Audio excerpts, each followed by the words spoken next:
در روزگارانی که زن به عنوان ضعیفه و ناقص العقل بخشی از اموال شوهر در 4 دیواری خانه ها محبوس می گردید، تاریخ ایران شاهد درخشش شیرزنانی است که برای همیشه نامشان جاودان مانده. تاریخ نگاری ایران اغلب مردان را مورد توجه قرار داده و جایی برای نقش آفرینی زن ایرانی وجود نداشته. امروز در کانال زنان قدرتمند از بانوی مبارزی در تاریخ معاصر ایران صحبت خواهیم کرد که تا حدود بسیار زیادی ناشناخته مانده و اطلاعات چندانی از زندگی وی در دست نیست.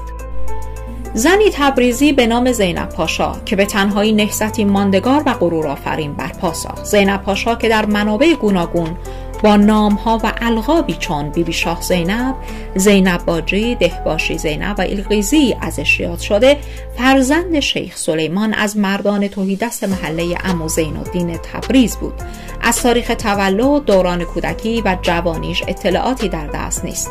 اما نام زینب پاشا در جریان قرارداد استعماری تنباکو و آغاز مبارزات ضد استبدادی و استعماری برای همیشه در تاریخ ثبت شده.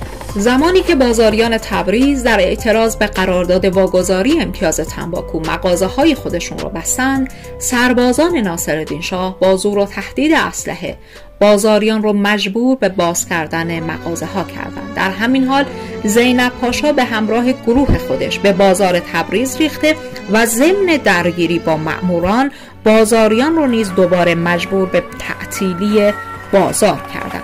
از حرکت‌های دیگر زینب پاشا در جنبش مردم علیه گرسنگی و قحطی در زمان انقلاب مشروطه بود که در این مقطع قیام زنان تبریز به رهبری زینب پاشا آغاز میشه و اونها محتکران رو شناسایی و به انبارشون حمله میکنن.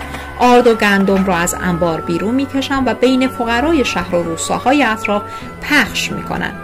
زینب پاشا به همراه گروه خودش در کوچه بازارهای تبریز حرکت میکردند و لچکهای خودشون رو به سمت مردان پرتاب میکردند و میگفتند اگر شما مردان جرأت ندارید جزای ستم پیشگان را کف دستشان بگذارید، اگر میترسید که دست دزدان و غارتگران را از مال و ناموس و وطن خود کوتاه کنید، در کنج خانه بنشینید، ما به جای شما با ستمکاران میجنگیم.